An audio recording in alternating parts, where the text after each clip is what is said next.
Santa María, Madre de Dios, ruega por nosotros pecadores, ahora y en la hora. Santa María, Madre de Dios, ruega por nosotros pecadores, ahora y en la hora de nuestra muerte. Amén.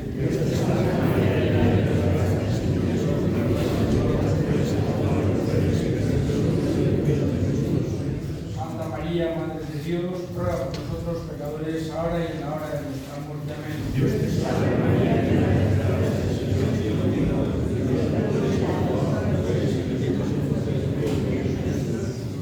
Santa María, Madre de Dios, ruega por nosotros pecadores, ahora y en la hora de nuestra muerte. Amén. Principio y siempre, por los siglos de los siglos. Amén.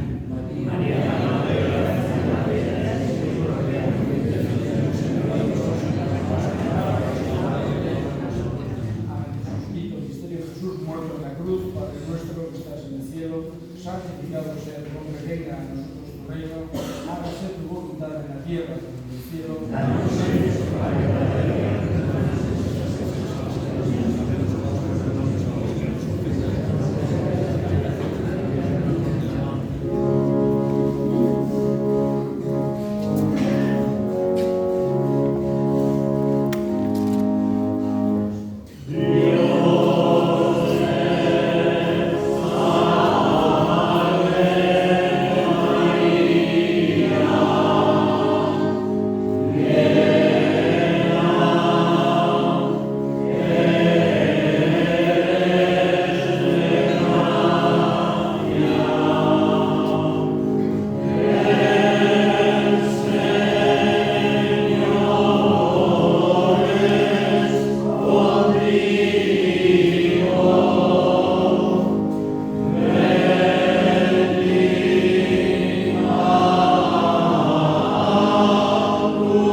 izateko orduan. Amen.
Jesus jauna, Maria Virginia Santuaren sabela egin zenuen zure bizileku. Iguzu, haren laguntzak babesturik, pozez ospa dezagula beraren oroipena. Aitarekin eta Espiritu Santuarekin, bat zeranak, gizaldi eta gizaldi eta... Amen.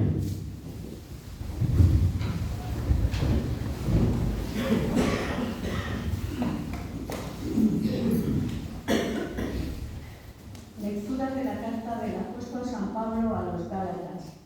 Hermanos, reconoced que hijos de Abraham son los de la fe. En efecto, la Escritura, previendo que Dios justificaría a los gentiles por la fe, le adelantó a Abraham la buena noticia de que por ti serán benditas todas las naciones. Así pues, los que viven de la fe son bendecidos con Abraham el fiel. En cambio, cuantos viven de las obras de la ley están bajo maldición, porque está escrito: maldito quien no se mantenga en todo lo escrito en el libro de la ley, cumpliéndolo. Que en el ámbito de la ley nadie es justificado resulta evidente, pues el justo por la fe vivirá. En cambio, la ley no procede de la fe, sino que quien los cumpla vivirá por ellos. Cristo nos rescató de la maldición de la ley, haciéndose por nosotros maldición, porque está escrito: maldito todo el que cuelga de un madero. Y esto para que la bendición de Abraham alcanzase a los gentiles en Cristo Jesús, y para que recibiéramos por la fe la promesa del Espíritu. Palabra de Dios.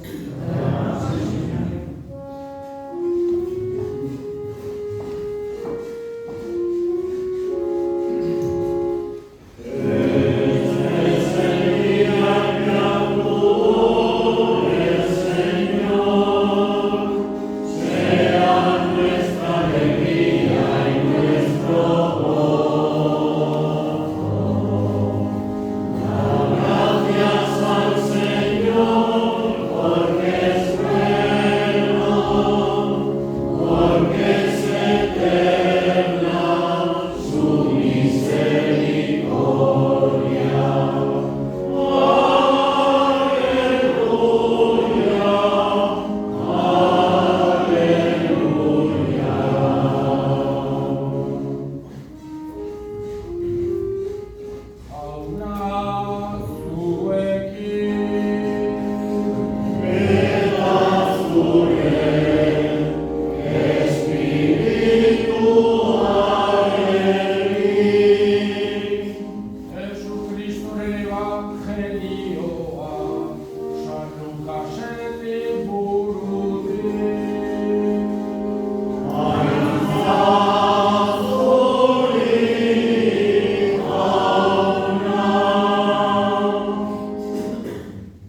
aquel tiempo, habiendo expulsado Jesús a un demonio, algunos de entre la multitud dijeron: por arte de Belcebú, el príncipe de los demonios, echa a los demonios.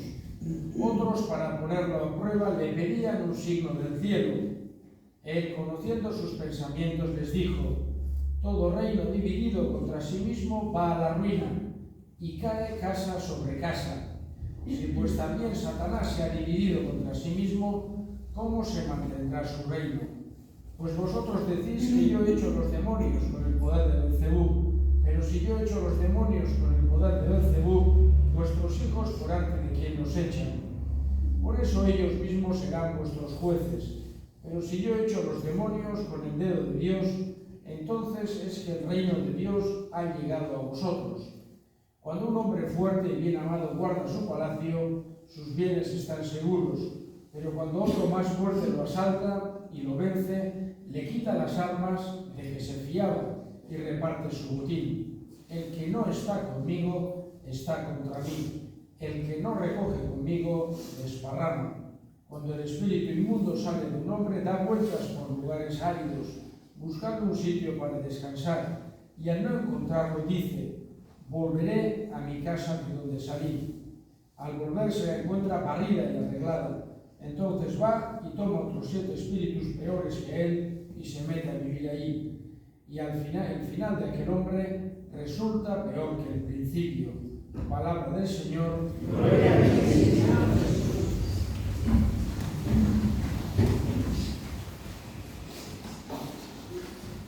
Durante todo el año hay muchísimas celebraciones en las que se tiene en cuenta a la Virgen María. Algunas con rango de solemnidad, que es el rango máximo, digamos, en la liturgia. Por ejemplo, la Asunción de Nuestra Señora el 15 de agosto o la Inmaculada Concepción el 8 de diciembre o la Maternidad Divina de María el 1 de enero. Digamos que son las fiestas máximas de la Virgen María.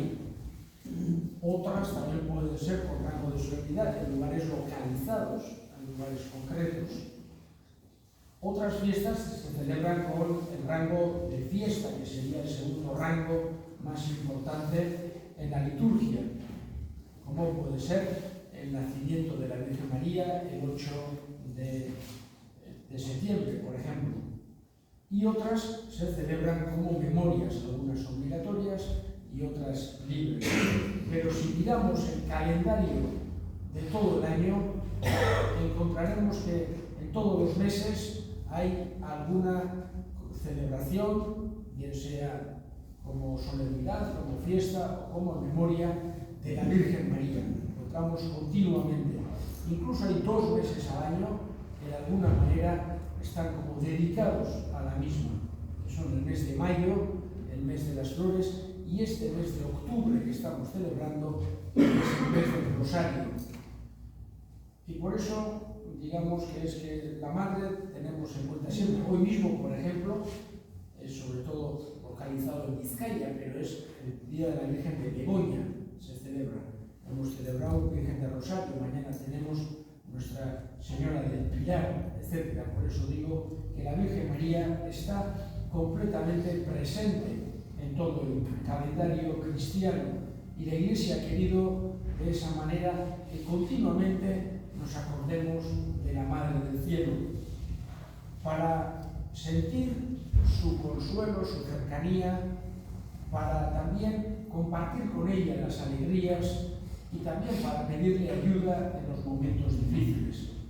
En concreto, como decía, este mes de octubre está dedicado de una forma especial al rezo de Santo Rosario, una oración que encontramos el origen sobre todo en Santo Domingo de Guzmán, digamos en el siglo XIII, y es una oración que ha tomado una fuerza grande, llegando a ser, podemos decir así, un icono incluso del catolicismo, una de las oraciones más importantes que tenemos en nuestra religión, que combina, por un lado, lo que es la oración vocal, de repetir oraciones ya hechas, como son el Padre Nuestro y el Ave María, pero al mismo tiempo también es una oración mental, una oración de reflexión, de meditación, porque tenemos en cuenta diversos misterios de la vida de Jesús y de la vida de la Virgen María, que nos ayudan a contextualizar, a meditar también, a rezar de una forma mental, no solamente vocal. Por eso es una oración muy completa, muy estimada por la Iglesia y que ha tenido un gran arraigo en la mayoría, yo diría, del pueblo cristiano. En cualquier lugar que vayamos tiene el rosario un arraigo grande. Este mes la Iglesia nos recuerda de alguna manera todos los años esa importancia que tiene esta oración, en la que sobre todo tenemos en cuenta, como decía al principio, a la Madre del Cielo, a la que acudimos, rezamos, pedimos su ayuda, pedimos su intercesión y sentimos su consuelo. Alrededor de ella todo es hermoso, todo es bonito, y eso le pedimos, que en todos los momentos de la vida, en los difíciles y en los bonitos, ella sintamos su presencia, sintamos su cercanía.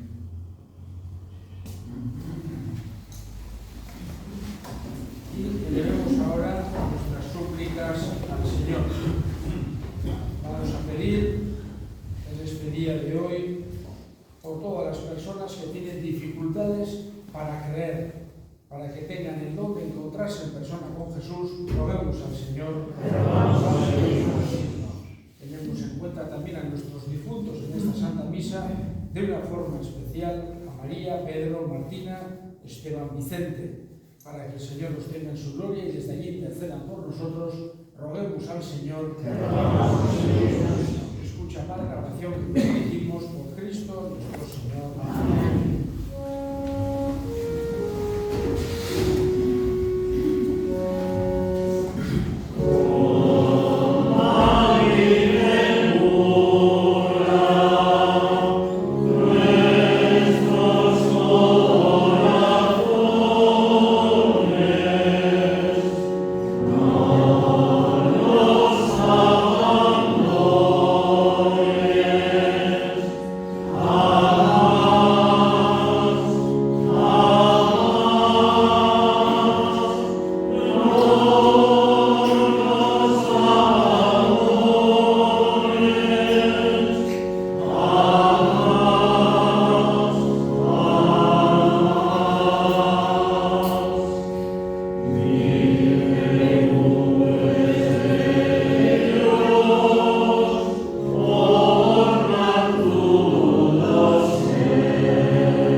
Amen.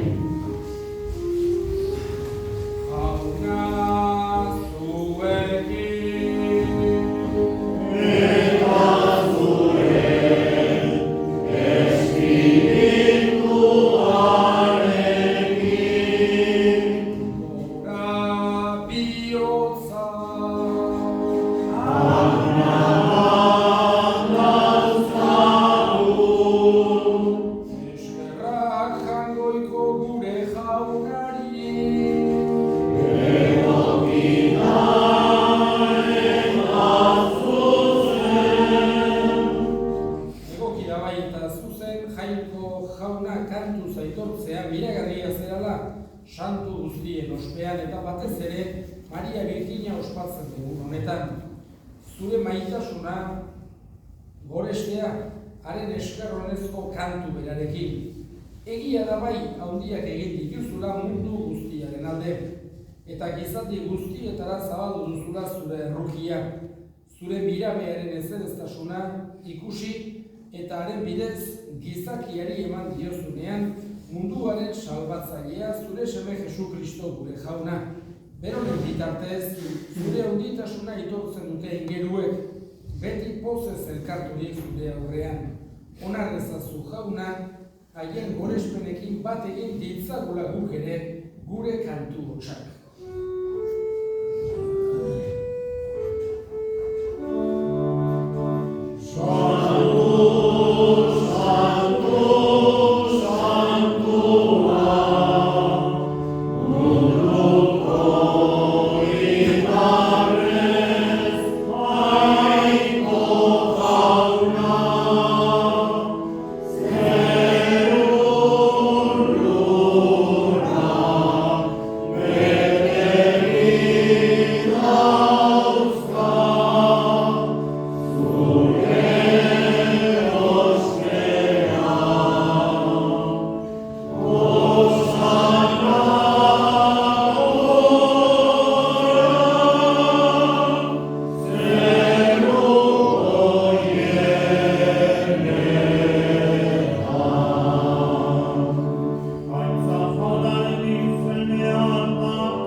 Berak saldu zuzenean eta bere gogoz burutzera zihoala, ogia hartu eta eskerrak emanez, zatitu zuen eta bere ikasle eman zien esanez. Hartza zuen eta jan guztio kontatik. Hau nire gorputza data zuentzat emango dena.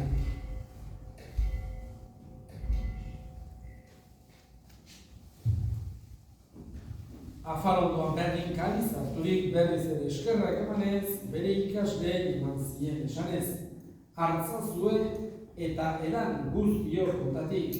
Hau nire odolaren kaliz data, itun berri eta betikoaren odola. Zuentzat eta askorentzat pekatuak barkatzeko isuriko dena. Egizue hau nire oroigarri.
Eskaintzen dizkizugu zuri eskerrak emanez, aldarean zure zerbitzari onartu gehituzulako, eta apalik eskatzen dizugu Kristoren gorputz odolak hartzen ditugunok Espiritu Santuak bat egin gaitzala.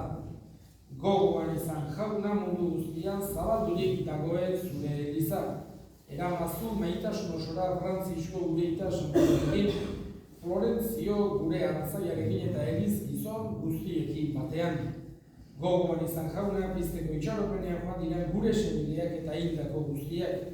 Bereziki Maria, Pedro, Martina, Esteban, Vicente. Aritzazu zure aurpegiaren argitan, errukizak izkilu horrek guk guztiok betiko bizitza iritsi dezagun, Jaungoikoaren Ama Maria doarusuarekin, San Jose bere senarrarekin, apostolu santuekin eta gizaldi guztietan zure adiskide izan diren santuekin, haiekin batean gore zaitzagun, Jesu Kristo zure semearen bitartez.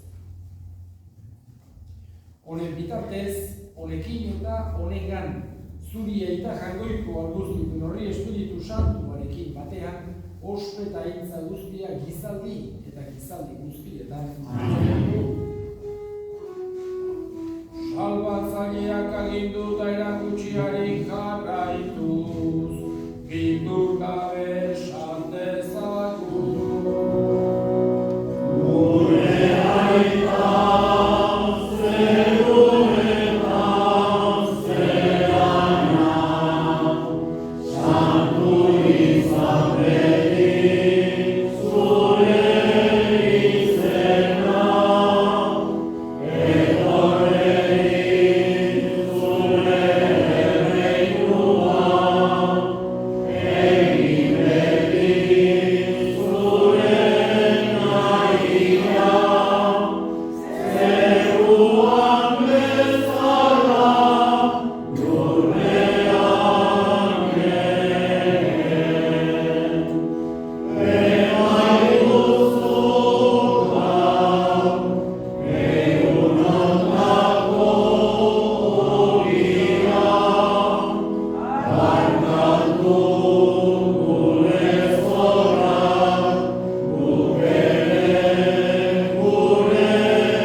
sendo betiko zorionaren itxaropenean, Jesu Kristo gure salbatzailea noiz etorriko den zain gaudela.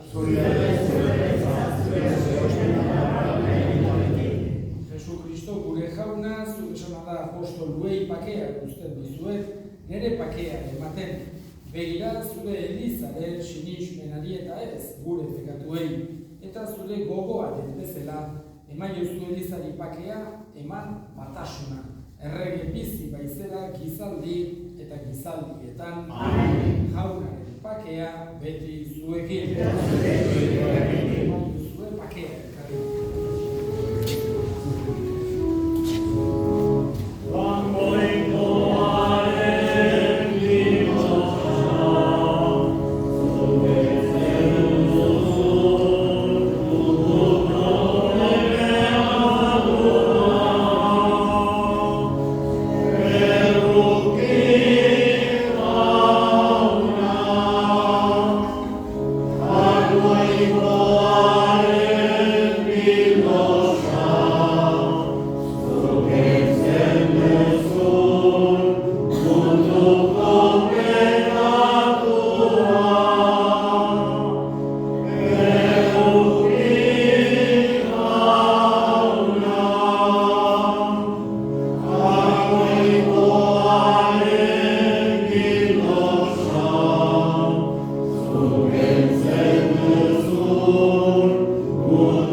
Egin dezagun otoio.